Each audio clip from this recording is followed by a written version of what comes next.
नमस्कार। दिन भर की बड़ी खबरों में आपका स्वागत है। मैं हूं आराधना।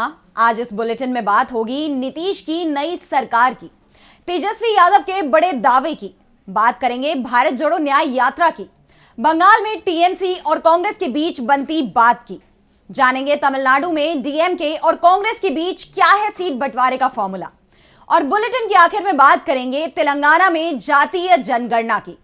इसके अलावा और भी कई बड़ी खबरों से आपको करवाएंगे रूबरू, लेकिन तमाम बड़ी खबरों से पहले एक नजर सुर्खियों पर।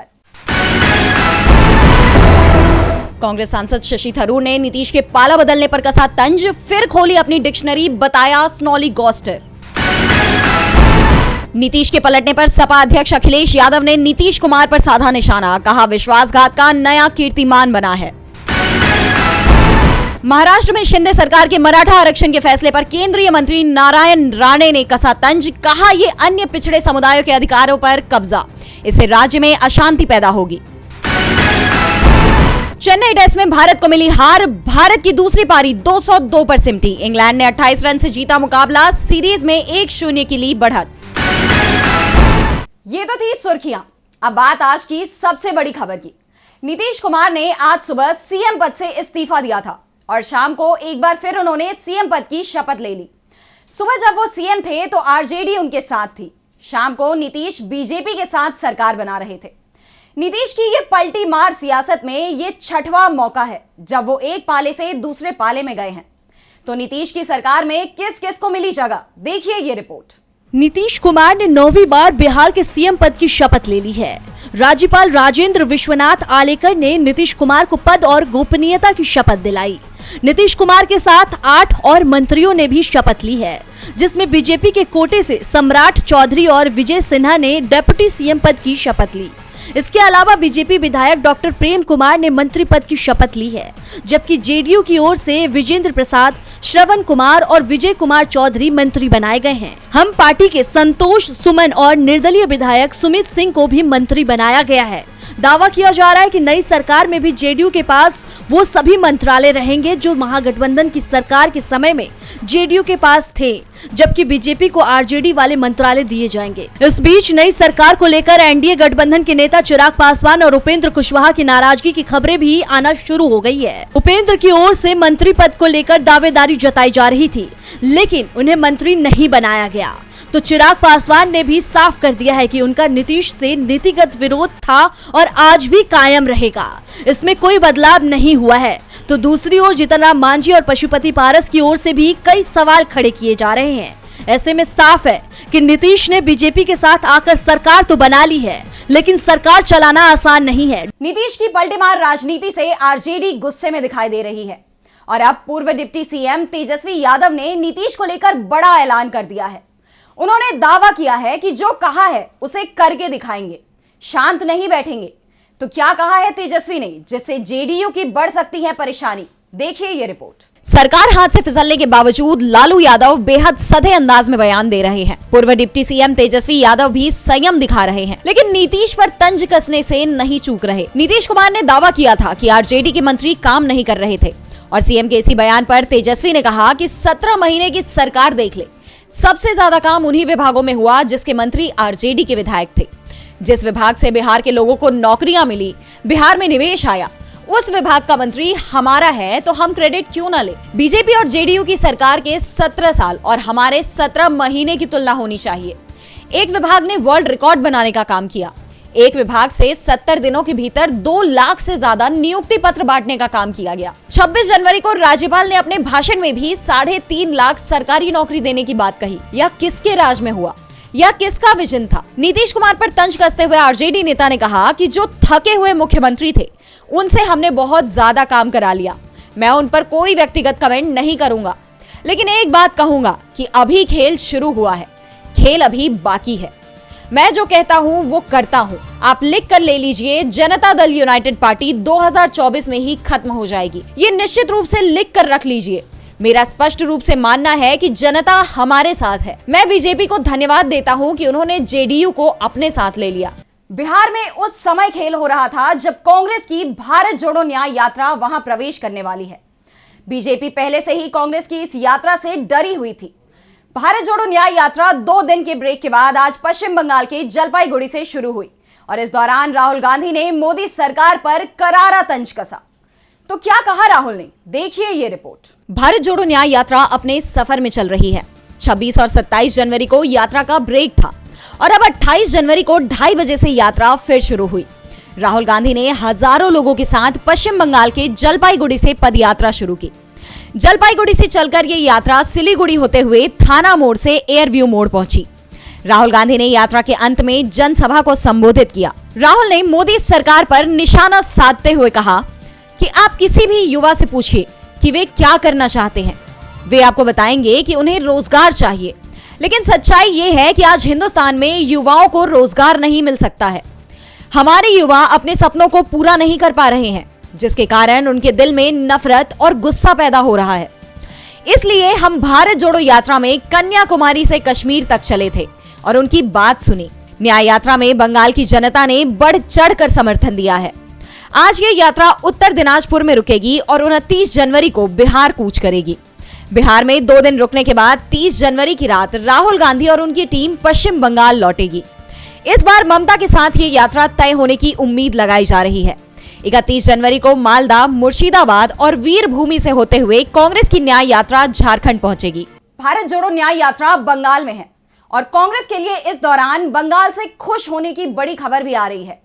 वैसे सिर्फ कांग्रेस के लिए ही ये बड़ी खबर नहीं है, बल्कि पूरे इंडिया गठबंधन के लिए ये बड़ी खबर है, क्योंकि कांग्रेस और टीएमसी के बीच गठबंधन को लेकर अब सहमति बनती दिख रही है।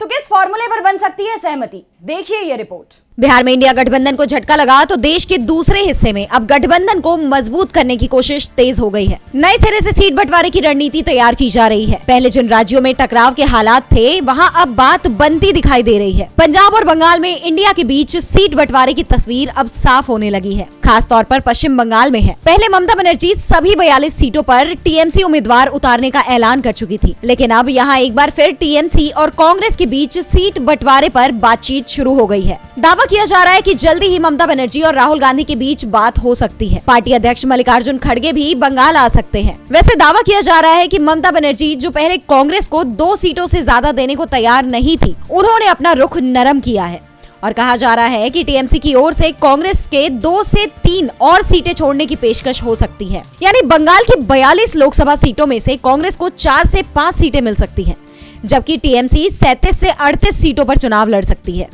फिलहाल गठबंधन को लेकर बातचीत नए सिरे से शुरू हुई है और जल्द ही गठबंधन का ऐलान हो सकता है। इंडिया गठबंधन में सीटों के बंटवारे पर सिर्फ बंगाल में ही डील तय नहीं हो रही है, बल्कि दूसरे राज्यों में भी अब इस पर चर्चाएं तेज हो गई हैं। आज तमिलनाडु में डीएमके ऑफिस में कांग्रेस और डीएमके के बीच सीटों के बंटवारे पर बात हुई। तो क्या हुआ बैठक में, देखिए ये रिपोर्ट। लोकसभा चुनाव से पहले देश में सियासी हलचल तेज हो गई है।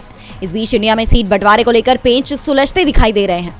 कांग्रेस दक्षिण में अपनी पकड़ को मजबूत करते हुए डीएमके के साथ सीट बंटवारे को लेकर मीटिंग की। ये बैठक चेन्नई स्थित डीएमके हेडक्वार्टर अन्ना अरिवलय में हुई है। इसमें कांग्रेस की ओर से सलमान खुर्शीद और मुकुल वासनिक शामिल हुए हैं। कांग्रेस ने इस बार डीएमके से 18 सीटों की मांग की है। पार्टी का दावा है कि 2022 में राहुल गांधी की भारत जोड़ो यात्रा तमिलनाडु से निकली थी। उसके बाद से राज्य में कांग्रेस का आधार तेजी से बढ़ा है। 2019 लोकसभा चुनाव में कांग्रेस ने यूपीए गठबंधन में राज्य की 39 सीटों में से 9 पर चुनाव लड़ा था। यूपीए गठबंधन की 7 पार्टियों को राज्य में 38 सीटें मिली थी। डीएमके 20 सीटों पर लड़ी और सभी सीटों पर जीती। वहीं कांग्रेस 9 सीटों पर लड़ी और 8 पर जीती थी। 10 सीटें अलायंस के अन्य दलों के खाते में गई थी। सिर्फ 1 सीट पर यूपीए गठबंधन को हार मिली थी और ये सीट एआईएडीएमके के पास गई थी। तब वो बीजेपी के साथ गठबंधन में थी, लेकिन इस बार एआईएडीएमके एनडीए से अलग हो गई है। इंडिया में सीट शेयरिंग को लेकर चल रहे विवादों के बीच शुक्रवार को तमिलनाडु के मुख्यमंत्री और डीएमके चीफ स्टालिन ने कहा था कि इंडिया को एकजुटता दिखाने की जरूरत है। उन्होंने कहा था, भाजपा के खिलाफ पड़ने वाले वोट बंटने नहीं चाहिए। हम सभी का एक ही उद्देश्य होना चाहिए। हमें बीजेपी को फिर से सत्ता में नहीं आने देना है। कांग्रेस और डीएमके के बीच सीट बंटवारे का जल्दी ही ऐलान हो जाएगा, जिससे बीजेपी की नींद उड़ती दिखाई दे रही है। तो दूसरी ओर कांग्रेस अध्यक्ष मल्लिकार्जुन खड़गे ने दावा किया है कि आजकल पीएम मोदी की भी नींद उड़ी हुई है। तो क्यों पीएम मोदी की नींद उड़ी है, देखिए ये रिपोर्ट। कांग्रेस प्रमुख मल्लिकार्जुन खड़गे ने शनिवार को मणिपुर के हालात पर गहरी चिंता जताई। इसको लेकर उन्होंने शनिवार को केंद्रीय गृह मंत्री अमित शाह को पत्र लिखा। पत्र में उन्होंने कहा कि प्रधानमंत्री नरेंद्र मोदी की लगातार चुप्पी और निष्क्रियता पूर्वोत्तर राज्य के लोगों के साथ अन्याय है। खड़गे ने पत्र में शाह से आग्रह किया कि मणिपुर में एक बार फिर से लोकतंत्र और कानून का शासन कायम करने के लिए तत्काल दखल देने की जरूरत है। उन्होंने कहा, मैं आपको बहुत गहरी चिंता के साथ पत्र लिख रहा हूँ। मणिपुर में हिंसा भड़के करीब 9 महीने हो चुके हैं। स्थिति बद से बदतर हुई है। पत्र में उन्होंने राज्य के हालिया घटनाक्रमों का जिक्र किया है, जिसमें दावा किया गया है कि 24 जनवरी को इम्फाल के ऐतिहासिक कांगला किले में मंत्रियों, सांसदों, विधायकों की एक बैठक बुलाई गई थी। इसकी केंद्रीय और राज्य सुरक्षा बलों ने सुरक्षा की। उन्होंने दावा किया कि कई सदस्यों को सशस्त्र समूह द्वारा इस बैठक में भाग लेने के लिए मजबूर किया गया था। इतना ही नहीं, मणिपुर प्रदेश कांग्रेस कमेटी के प्रमुख और वांगखेम से विधायक केशम मेघचंद्र को इस बैठक के दौरान बुरी तरह से पीटा गया और प्रताड़ित किया गया। उन्होंने कहा, ये घटना केंद्रीय और राज्य सुरक्षा बलों और खुफिया कर्मियों की भारी मौजूदगी के बावजूद हुई। खड़गे ने कहा, लोकतांत्रिक प्रक्रियाओं को नुकसान पहुंचाने के लिए आज तक मणिपुर के मुख्यमंत्री एन बीरेन सिंह के खिलाफ गृह मंत्रालय की ओर से कोई कार्रवाई नहीं की गई है।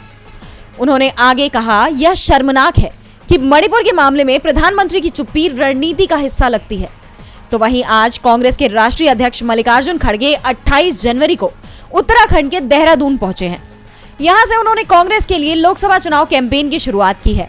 सम्मेलन में खड़गे ने केंद्र सरकार की नीतियों पर सवाल उठाए। खड़गे ने कहा कि देश के लिए कांग्रेस के लोगों ने जेल की सजा काटी और अपनी जान भी दी।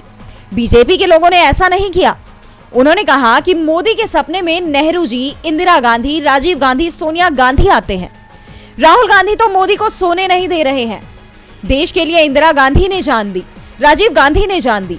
नेहरू जी, महात्मा गांधी देश की आजादी के लिए कई साल जेल में रहे। बीजेपी के लोग डर रहे हैं। और बुलेटिन की आखिर में बात तेलंगाना सरकार के बड़े ऐलान की। लोकसभा चुनाव में कांग्रेस ओबीसी का मुद्दा एक बार फिर से उठाने की तैयारी में है। राहुल गांधी लगातार जातीय जनगणना की बात कर रहे हैं और अब कांग्रेस की तेलंगाना सरकार ने इसे लेकर बड़ा ऐलान कर दिया है। तो क्या है ये ऐलान, देखिए ये रिपोर्ट। तेलंगाना के मुख्यमंत्री ए रेवंत रेड्डी ने शनिवार को ऐलान किया कि राज्य सरकार जल्द ही जाति आधारित जनगणना कराएगी। एक सरकारी बयान में कहा गया है कि सीएम रेड्डी ने अल्पसंख्यकों, पिछड़े वर्गों और आदिवासी कल्याण विभागों के साथ ही इससे संबंधित मुद्दों पर एक बैठक की। इस बैठक में सीएम ने अधिकारियों को जाति आधारित जनगणना करने के लिए काम शुरू करने का निर्देश दिया। आंध्र सरकार के ऐलान पर कांग्रेस नेता राहुल गांधी ने तेलंगाना के मुख्यमंत्री को बधाई दी है। राहुल गांधी ने कहा कि जातिगत जनगणना न्याय की पहली सीढ़ी है, क्योंकि किसी भी समाज की सामाजिक और आर्थिक सेहत जाने बिना उसके लिए सही योजनाएं बना पाना असंभव है और जातिगत जनगणना ही देश की समृद्धि में समाज के हर तबके की न्यायपूर्ण भागीदारी सुनिश्चित करने का उपाय है।